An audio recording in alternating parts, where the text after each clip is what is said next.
어찌 그리 아름다운고, 이런 주제로 말씀을 드리고자 합니다. 성경을 보면 어찌 그리라는 말이 특히 시편 같은 데는 많이 나옵니다. 이 어찌 그리 하는 것은 거기에는 굉장히 하나님의 받은 바 은혜에 대한 감탄이 들어 있습니다. 너무나도 감격스러워서 외치는 성도의 외침이라 이렇게 볼 수가 있습니다. 몇 구절을 보면요, 시편 133편 1절에 보라, 형제가 연합하여 동거함이 어찌 그리 선하고 아름다운고, 그렇게 말합니다. 시편 8편 1절에는 여호와 우리 주여, 주의 이름이 온 땅에 어찌 그리 아름다운지요, 이렇게 말씀하고 있고, 시편 84편 1절에는 만군의 여호와여, 주의 장막이 어찌 그리 사랑스러운지요, 이런 말씀이 나옵니다. 그 외에도 찾아보면 시편에는 많이 나옵니다. 그래서 다 말씀드릴 수가 없고, 우리가 하나님 앞에 신령한 은혜를 받게 되면 마음이 새로워지고 보는 눈이 달라집니다. 그래서 그 전에는 별로 달갑게 보이지 않던 것도 성령의 은혜가 임하고 마음이 참으로 하나님 앞에 받쳐지고 헌신되어지면 그 눈이 뜨여지게 되고 밝게 보게 되고 아름다운 것을 보게 된다는 것을 성경은 말하고 있습니다. 그렇기 때문에 오늘 우리는 영적인 세계를 경험하는 것 굉장히 중요하고, 또 영적인 세계에 우리가 그것을 그대로 유지를 해야 됩니다. 저는 가끔 보면서 느끼는 것은 사람들 중에 하나님의 어떤 특별한 뜻이 계셔서 영적인 세계를 경험케 하는 분들이 있습니다. 기도하다가 경험하는 경우도 있고, 또 때로는 잠을 자다가 영적인 세계를 보기도 합니다. 또 어떤 경우에는 심지어 죽었다가 천당과 지옥을 보고 깨어난 사람도 있습니다. 그런데 중요한 것은 뭐냐 하면, 그런 세계를 보고 그 삶이 계속적으로 그 하나님께서 보여주신 계시의 삶에 머물러 있느냐 하는 것입니다. 이게 중요합니다. 천당 지옥을 봤는데 사는 것은 천당 지옥에 대한 없는 삶을 사는 겁니다. 이게 되겠습니까? 그렇게 하면 안 됩니다. 제가 오늘 말씀드리고자 하는 골자는 이겁니다. 오늘 이 본문의 말씀에는 놀랍게도 발람이라는 선지자가 발락이라는 모압의 임금의 초청을 받아 갔습니다. 그리고 모압 임금은 이스라엘 백성을 저주하라는 것입니다. 그런 자리에 가면 되겠습니까? 그런데 이 사람이 마음이 타락된 거예요. 그런 장소로 갔습니다. 그리고 산 위에 서가지고 이스라엘 백성을 내려다보면서 이 축복할 때도 보통 두 손을 들지만 저주할 때도 두 손을 들어요. 두 손을 들고 저주하려고 하는데 그 입을 주관하시는 하나님께서 발람의 입을 통해서 저주를 못하게 하시고 축복을 하게 하신 거예요. 그러면 이 발람 선지자는 어떻게 해야 될까요? 내가 내 입을 마음대로 주관 못하는구나, 하나님이 하고 계시는구나. 이렇다면 바른 길로 돌아왔어야 됩니다. 회개하고 돌아왔어야 됩니다. 그런데 이 발람 선지자는 그 장소에서 이스라엘 백성들을 그렇게 축복하고도 이스라엘 백성들이 죽는 올무를 놓는 것을 발락에게 가르쳐주고 전쟁터에 와서 죽고 말았어요. 비참하지요. 오늘 여기서 영적인 우리에게 깨달음을 주는 것이 무엇입니까? 우리가 하나님의 은혜를 받았는데, 은혜를 받았으면 은혜를 받은 것에 해당하는 삶을 살아야 되는 거예요. 제가 지난 목요일 날 안동노회 장로회 영성수련회에 강사로 설교하러 갔습니다. 가서 제가 그 얘기를 했어요.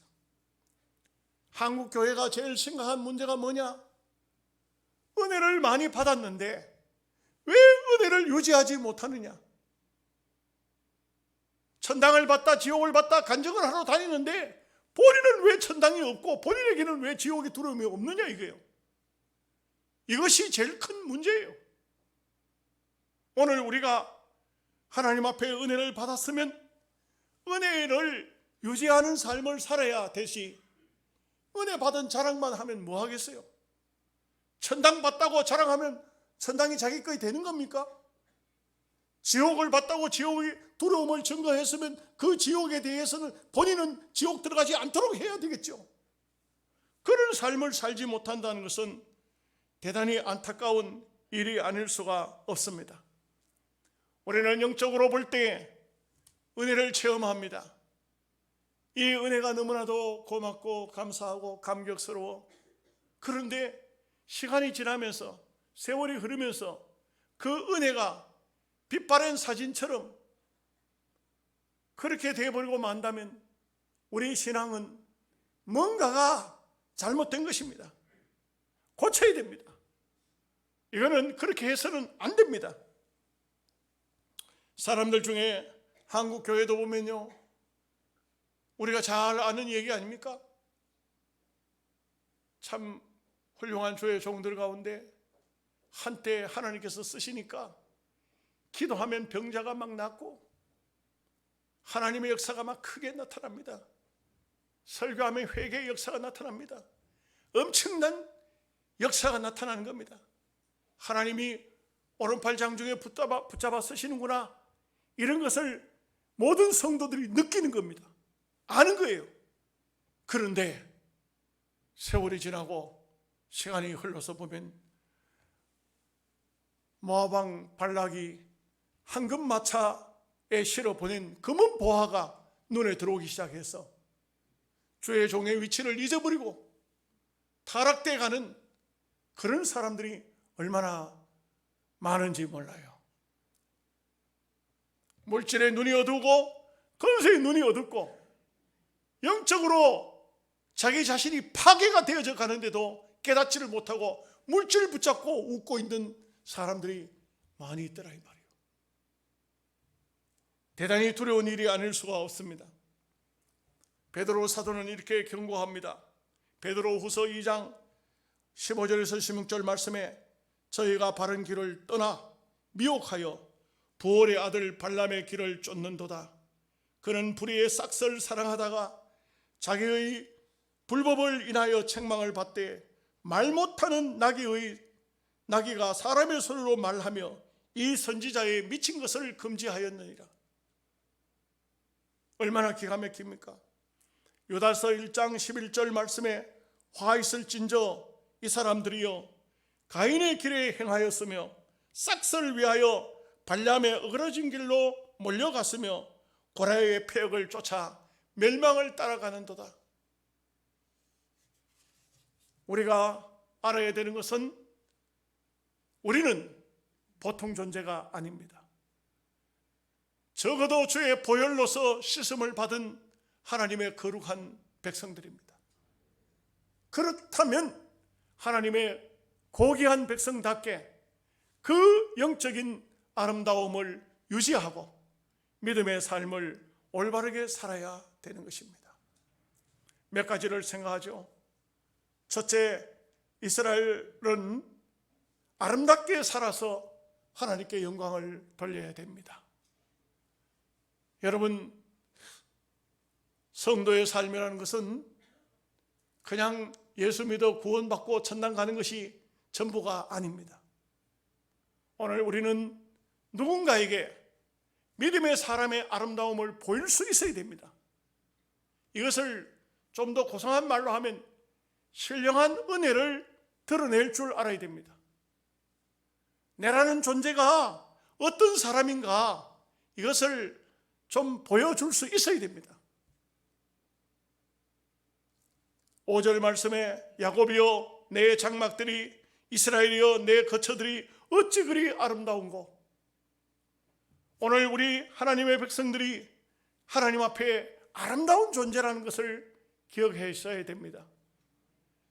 창세기 1장 26절에서 27절 말씀에 보면 하나님께서 사람을 창조하시고 31절에 보면 하나님이 지으신 모든 것을 보시니 보시기에 심히 좋았더라.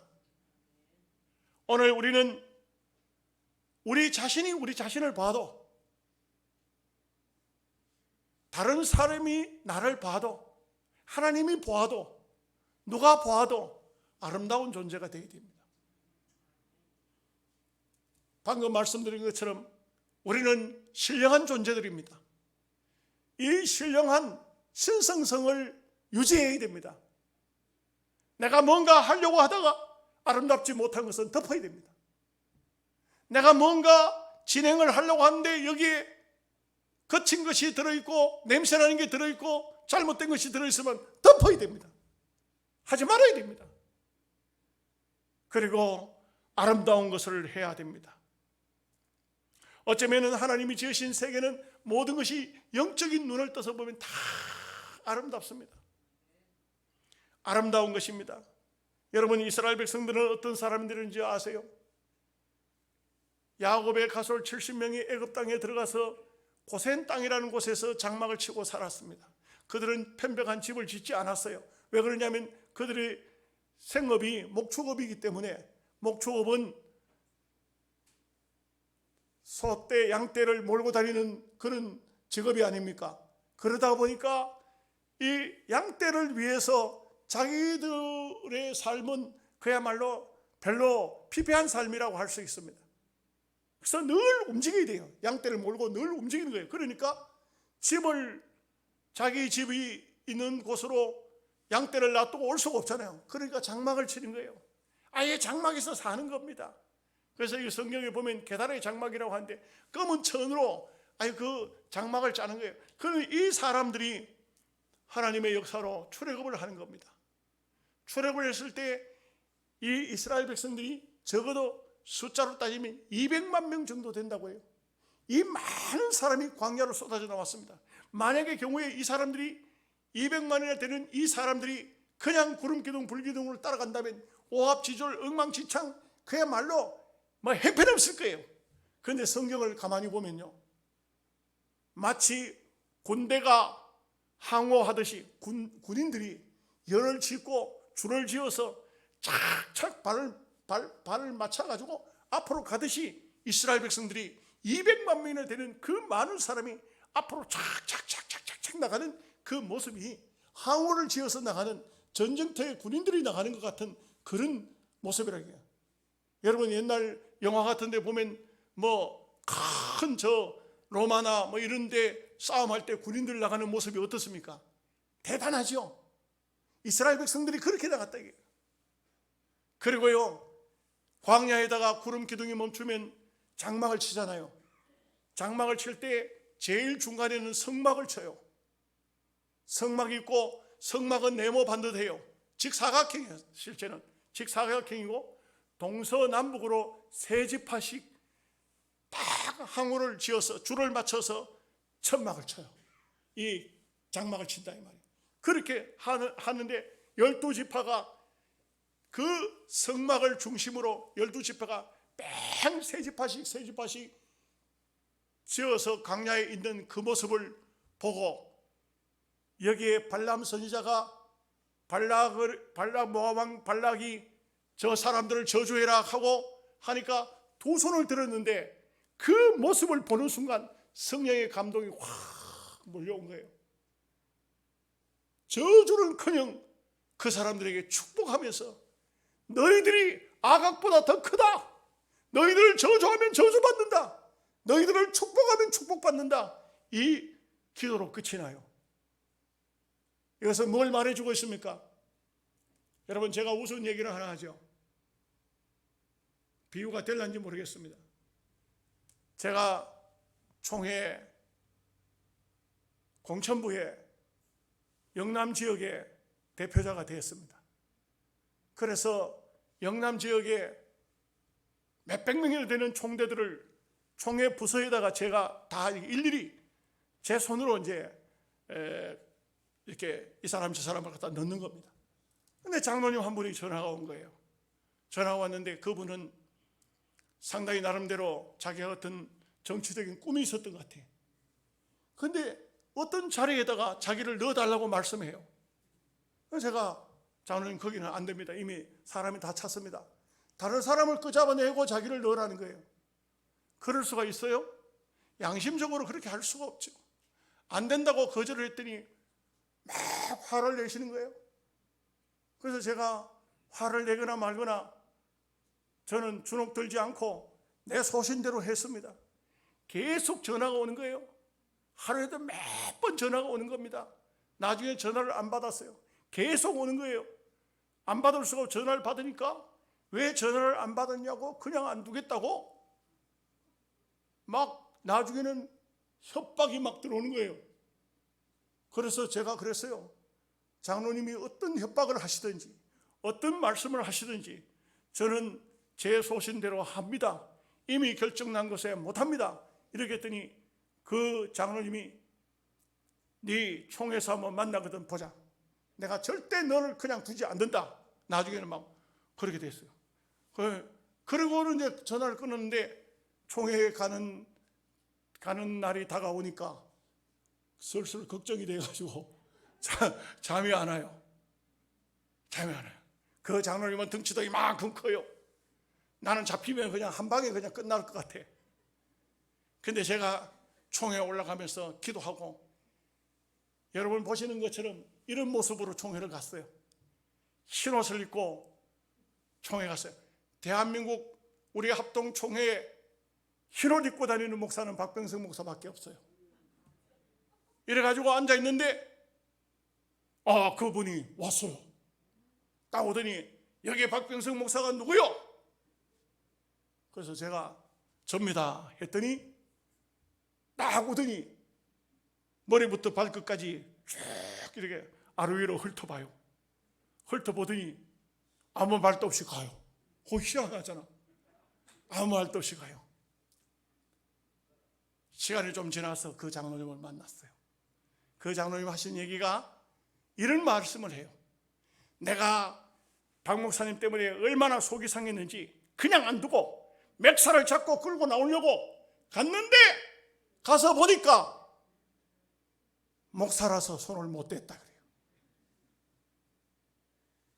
여러분, 우리가 알아야 되는 것은 우리가 영적인 신성한 자존심을 가지고 믿음의 사람으로 어떤 상황이 와도 어떤 형편이 처하더라도 영적인 아름다움을 소유해야 됩니다. 세상 사람들이 혹은 믿음 없는 사람들이 함부로 할 수 없는 그런 영적인 마음 자세를 가지고 있어야 됩니다. 아름다워야 됩니다. 누가 봐도 아름다워야 됩니다. 신앙생활은 귀한 것입니다. 아름다운 것입니다. 비록 타락된 선지자가 산 위에서 저주하려고 두 손을 들고 내려다 보니까 너무 아름다운 거예요. 너무너무 귀한 거예요. 이스라엘아, 너희들은 너무 아름답도다. 어찌하여 이렇게 아름다운고? 저주할 수가 없어요. 축복할 수밖에 없어요. 미국에 가면 수정교회가 있지 않습니까? 노버트 슐러 목사님이 만들었어요. 그 교회를 지었어요. 그런데 그분의 얘기는 딱 한 가지예요. 미국이라는 나라가 자유민주주의 국가만 계속 자유시장 경제 체제만 계속된다는 보장이 어디에 있느냐? 이 세상 나라가. 만약의 경우에 미국이라는 나라가 공산국가가 된다 해도 이 수정교회 로버트 슐러 목사가 근무하든 심호하든 이 수정교회를 공산당들이 뜯어내고자 해도 너무 아름다워서 손댈 수 없도록 짓자. 그것이었습니다. 여러분 이해가 되십니까? 저는 개인적으로 그런 생각합니다. 우리 영양서북교회가 정말 아름다운 교회이다. 건물이 아름다운가? 건물은 아니죠. 여러분들이 인물이 좋은가? 인물을 글쎄요, 그건 좀 말하기 좀 그렇습니다만 영적인 아름다움, 여러분들이 한 사람 한 사람 모두가 다 신앙의 아름다움, 말씀과 기도와 찬양과 믿음의 삶 자체가 아름다우면 아름다운 것입니다. 우리 하나님 보실 때 그 누가 봐도 아름다워야 됩니다. 여러분, 장로님들 아름다우셔야 됩니다. 우리 권사님들 아름다우셔야 됩니다. 여러분들이 다 영적으로 아름다우셔야 됩니다. 마귀가, 세상이, 이 땅 위의 사람들이 함부로 대할 수 없을 정도로 아름다운 삶을 사십시오. 신앙생활이라는 것은 악의 영들과 세속주의와 나의 정욕과 부단히 싸워야 됩니다. 그런 속에서 수많은 갈등도 있고 번민도 있고 회의도 있고 수많은 문제들이 있지만, 그러나 우리가 하나님의 백성으로서 신령한 자존심을 가지고 믿음의 삶을 살면 하나님께서 우리를 책임져 주시는 것입니다. 붙잡아 주시는 겁니다. 하나님 앞에 아름다운 삶을 사시기를 다시 한번 축복합니다. 두 번째는, 아름다운 백성은 부흥합니다. 신기하게도 안 되고 찌질하고 그냥 사는 것이 형편없는 삶을 산다고 해가지고 거기에 복을 안 줍니다. 복이 임하지를 않습니다. 여러분, 모든 생명체예요. 아마 그 싹이 날 때의 모습을 보면은 어떤 나무가 될지, 어떤 꽃이 될지, 뭐가 될지를 압니다. 그래서 나물 날짜는 잎새부터 안다, 이런 옛 말이 있고요. 될성 부른 나무는 떡잎부터 보인다는 거예요. 안다는 거예요. 오늘 우리는 우리의 삶이 그래야 됩니다. 발람이라는 선지자는 세속화된 사람입니다. 여러분, 희한하죠? 발람이 축복했다고 축복이 임할까요? 그런데 축복은 임했어요. 희한하죠? 엘리 제사장 타락됐습니다. 근데 한나를 축복해요. 한나에게서 사무엘이 태어납니다. 이게 너무 이상하지 않을까요? 성경에 보면은 그런 경우가 참 많습니다. 근데 여기에서 중요한 의미가 뭡니까? 누가 축복을 했든 누가 저주를 했든 하나님이 알아서 하시는 거예요, 사실은. 그런데 우리 성도라면 저주하지 말고 축복하라고 했어요. 이걸 순종할 줄 알아야 돼요. 좀 속상다고 막 과음치고 욕하고 그런다고 해가지고 여러분 욕한다고 해서 그 욕이 그 사람 속에 들어갑니까? 안 들어가요. 내가 욕하고 성질내고 과음치고 그러면요, 그 사람은요, 잘한다, 목사가 잘한다, 잘해 마귀는 옆에서 박수칩니다. 너 오늘 잘한다. 그 사람은 하나도 욕이 그 속에 안 들어갑니다. 내 입만, 내 마음만 피폐해지고 더러워지고 악해질 수밖에 없는 것이죠. 그렇기 때문에 우리는 어떤 경우라도 축복해야 됩니다. 축복하고 저주하지 말아야 됩니다. 예수님께서도 너희가 남의 집에 들어가거든 평안을 빌라고 했고, 바울도 누구에게 편지를 보내든 간에 하나님 아버지와 주 예수 그리스도로부터 평강이 너에게 있을지어다, 먼저 이렇게 축복을 하는 것을 볼 수 있습니다. 잠언서 11장 25절 말씀에 남을 윤택해 하는 자는 윤택하게 될 것이요. 우리는요, 우리 자신들이 항상 그런 마음을 가져야 돼요. 누구를 만나든 간에 축복하리라. 또 어떤 상황 속에서도 나는 복을 받아야 되지, 이 마음을 가져야 돼요. 하나님께서 그 귀한 마음에 복을 부어 주시는 거예요. 백사경이라는 점장이가 있었는가 봅니다. 이 점장이는 얼마나 유명한지, 소위 세상 사람들이 용하다 하죠. 용한지 점을 치면은 그 사람한테 가면 급한 문제가 해결이 되는 거예요. 그러다 보니까 사람들이 얼마나 몰려오는지 이 사람이 부자가 됐어요. 이 백사겸이라는 사람이 부자가 되니까 점을 치던 사람이 집을 고래등처럼 짓고 첩까지 두고 그렇게 산 거예요. 이 점장이가 아주 부자가 된 거예요. 보통 뒷골목에 있는 점장이하고는 아예 레벨이 다른 거예요. 그런데 어느 날 어떤 집사님이 그 점장이를 찾아갔어요. 점을 치러 간 것이 아니고 백사겸이를 만나자마자 그렇게 말합니다. 당신이 죽은 후에는 어디로 가겠소? 점장이가 뭐 이런 사람이 다 왔어? 하는 말이, 당신은 돈 많이 벌어서 고레덴 같은 집을 짓고 첩까지 두고 살지만 당신 자녀들은 어떻게 될 건지 아느냐고. 당신의 자녀들은 저주를 받을 것이고 망할 것이고 끝장이 날 것이고 당신의 영혼은 지옥으로 갈 것인데 어찌해야 되겠소? 그러지 말고 오늘부터 당장 때려치우고 예수나 믿으시오. 그랬어요. 이 백사겸이라는 사람이, 예수 믿는 사람이 와가지고 호되게 꾸짖고 돌아간 후에 마음에 분노가 일어나고 속이 상했는데, 이게 웬일입니까? 그때부터 점괘가 나타나지도 않고 몸이 아프기 시작하면서 드러누워 버렸어요.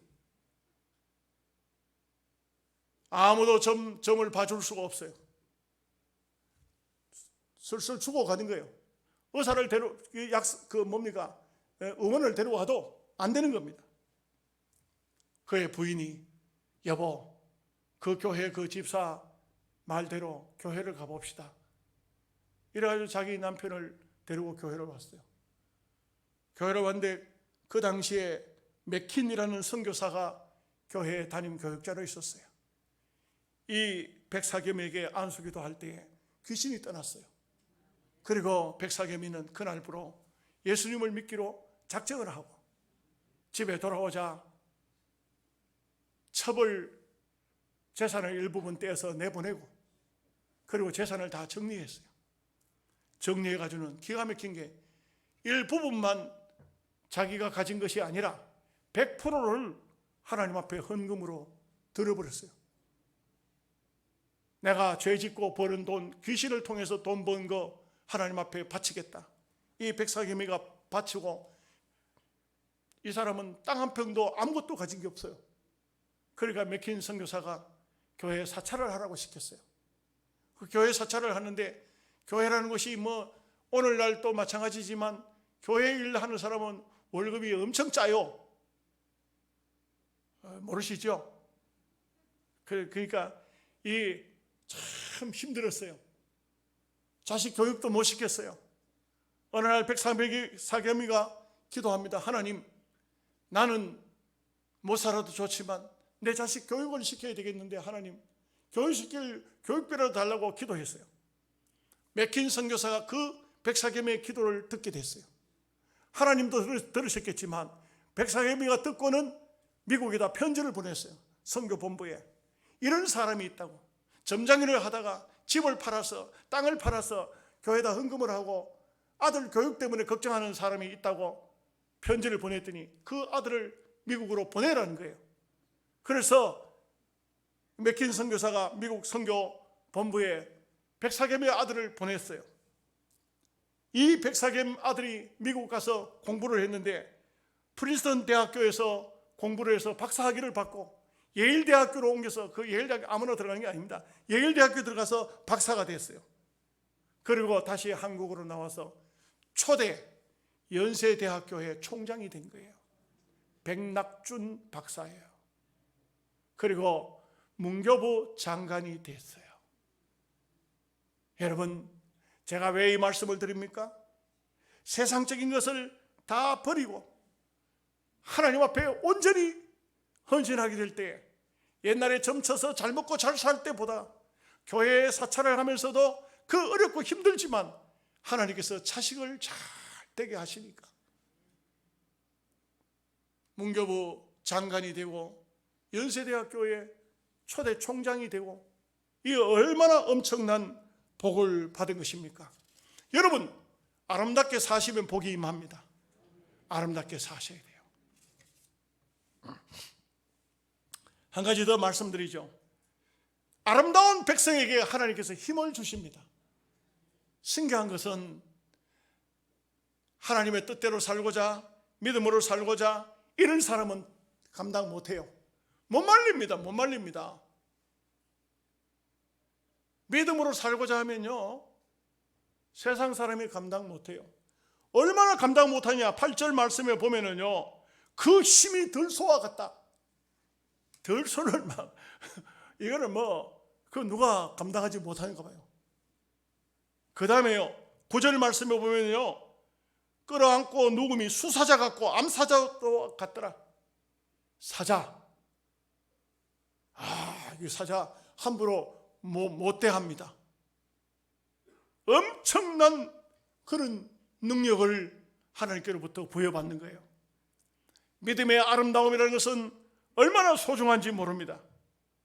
우리가 신앙에 있어서 정말 진정한 신앙의 아름다움을 소유하고 산다는 것은 중요합니다. 여러분, 그렇게 살려고 애써 보십시오. 힘써 보십시오. 저 얘기를 또 조금 여기 좀 맞는 거, 이 비유와 맞는 것 같아서 말씀을 드립니다. 제가 병원에서 수술을 하고 중환자실에 3일 있었습니다. 그런데 중환자실에 있는데 간호사들이 먹을 걸 갖다 줘요. 처음에 죽 갖다 주고 이렇게 하잖아요. 그죠? 저는 안 먹었어요. 왜 안 먹은지 아십니까? 먹으면 뒤로 나오잖아요. 그래요, 안 그래요? 여러분들 화장실 갔다 오셨죠?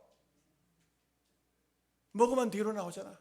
3일 동안 중환자실에 있으면서 3일 동안 아무것도 안 먹었어요. 왜? 나는 목사라 이거예요. 나는 나의 자존심이 있다 이거예요. 안 먹으면 안 나오잖아. 예, 안 먹으면 안 나오잖아요. 그 사람들이 하루에 몇 번씩 와서 똥 쌌어요? 이러면서 검사를 해요. 나는 안 먹었기 때문에 안 쌌어요. 왜? 3일 안 먹어도 안 죽어요. 안 죽더라고요. 바람에 살았잖아요. 왜? 자존심이 있다 이거예요. 목사의 자존심이 있다 이거예요. 나는 나의 영적인 자존심과 육신적인 자존심을 지키고 싶었을 뿐이에요. 여러분, 제가 왜 이 말씀 드립니까? 여러분들도 영적인 자존심을 지키세요. 우리 장로님들 영적인 자존심을 지키세요. 안 먹더라도, 안 마시더라도, 없더라도 자존심을 지키세요. 이것은요, 자칫 잘못하면 우리는 세상 사람들보다도 더 못할 수도 있어요. 그런 삶이 되면 안 돼요. 그래서 하박국 선지자는 하박국 3장 18절에서 19절 말씀에 보면 나는 여호와를 인하여 즐거워하며 나의 구원의 하나님을 인하여 기뻐하리로다. 여호와는 나의 힘이시라. 나의 발을 사슴과 같게 하사 나의 높은 곳에 다니게 하시리로다. 여러분들은 사슴처럼 높은 곳을 다니시기 바랍니다. 찌질하게 밑바닥에 엎드려 있는 그런 삶을 살지 마세요. 고상한 삶, 차원이 높은 삶, 여호와로 기뻐하고 여호와로 즐거워하고 우리의 삶이 이 세상의 물질이나 이 세상의 그 대먹지 않은 어떤 것 때문에 아무것도 아닌 명예, 그것 때문에 울고 웃고 하는 그런 사람이 되지 말자. 우리는 신성한 자존심을 가져야 돼요. 참 하나님의 사람으로 살아야 됩니다. 그럴 때 세상 사람들이 보면서 우리를 어떻게 보겠습니까? 야, 예수 믿는 사람들은 다르더라. 예수 믿는 사람들은 무언가 다르더라. 말도 다르고 행동도 다르고 그의 삶도 다르더라. 느헤미야서 8장 10절 말씀에 여호와를 기뻐하는 것이 너희의 힘이니라. 오늘 우리는 하나님으로 만족하고 하나님으로 기뻐하고 세상은 권력이나 돈이나 명예로 기뻐하지만 우리는 하나님 때문에 기뻐하는 겁니다. 이렇게 살면 우리의 삶은 정말 어찌 그리 아름다운 거가 되는 겁니다. 한번 따라 하십시다. 어찌 그리 아름다운 거. 예, 옆 사람 보고 합시다. 당신은 어찌 그리 아름답소. 예, 여러분들 다 아름다운 분들이에요. 다 아름다운 분입니다. 예, 정말 귀한 분들이에요. 우리는 특별히 육신적으로도 아름다워야 되지만 신앙적으로 아름다운 분이 되시기 바랍니다. 믿음으로 아름다운 성도 되시기를 주님의 이름으로 축복합니다. 아멘. 기도하겠습니다.